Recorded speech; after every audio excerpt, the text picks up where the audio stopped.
Hi stars, in this video I'm going to share with you about the aspects of declination. You've heard of other aspects, but these are something different. We're going to discuss what the aspects of declination are, how to find them, and some interpretation ideas.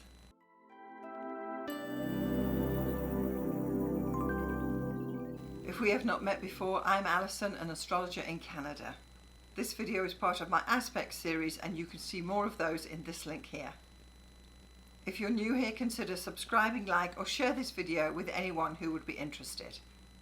So first of all, we're going to go through some celestial mechanics. I'm going to show you where declination comes from and why we even use it and what it means.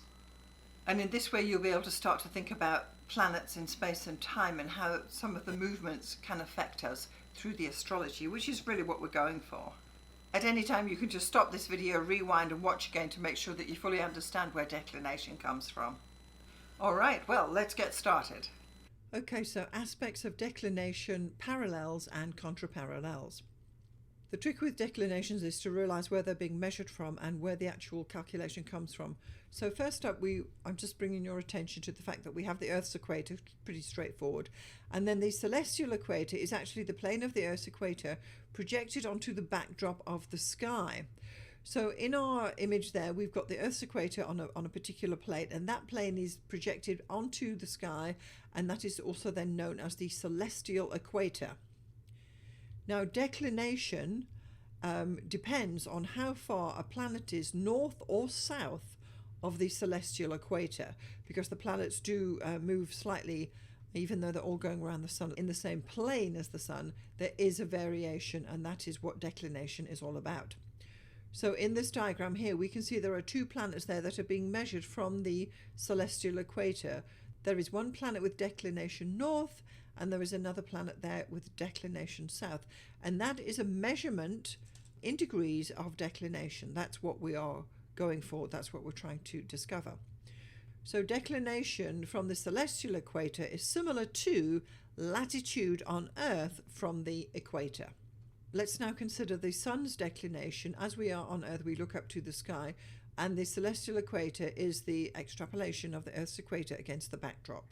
So the sun would either be north or south of the celestial equator, and it depends what time of the year it is.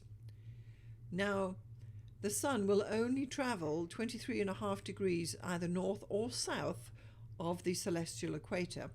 And this measurement of 23.5 degrees is the actual axis tilt of the Earth, and that's why those are the boundaries of the sun's declination. So the sun specifically will only ever get to be 23.5 north or 23.5 south at any time during the year. It never goes beyond those measurements. And let's consider the dotted line there is how the sun actually moves through the course of the year. It moves from the celestial equator.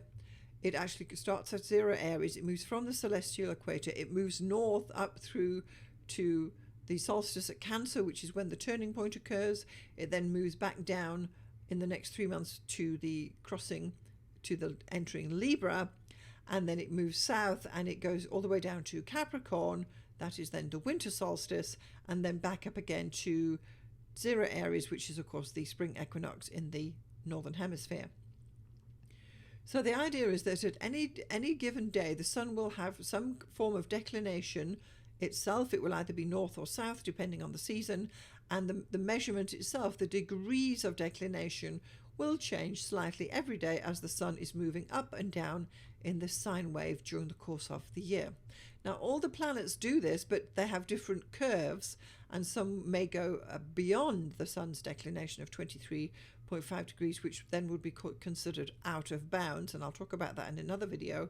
But in general, most of the planets are always between 23.5 degrees either north or south, and they can be anywhere at any given time. So in your birth chart, the planets would all have had declination of some form. And declination is much like asking what floor are you on, because you're at the same position within the zodiac. You may have two people who've got, say you have a conjunction with two planets that 5 degrees Aries, the question then would be, what declination do these planets have? Because they may be conjoined at 5 degrees Aries by longitude, but the question really is, what floor are you on within that position of 5 degrees Aries?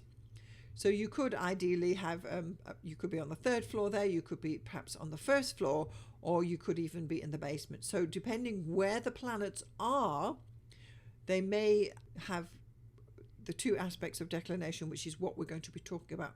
How high are they above and below, and is there a relationship between the two planets' positions by their declination? That's what we're going for. And we have it very interestingly here. I live in a high-rise building in Vancouver. I happen to be on the 20th floor. My good friend Arwen, who is another astrologer, she I think is on the 22nd floor. So we have similar declination. We're actually at the same position in longitude, as it were, but we have similar declination. So there are two aspects of declination. The first is the parallel, and that is the symbol for a parallel aspect.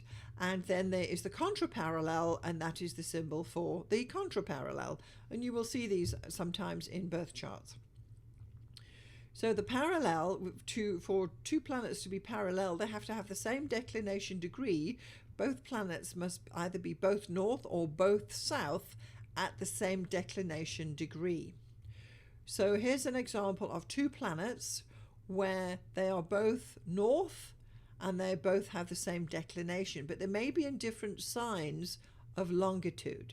So you could have one in Aries and one in Libra, but if they have the same declination, they are then parallel. You can also have two planets that are parallel where they are both south by the same degree.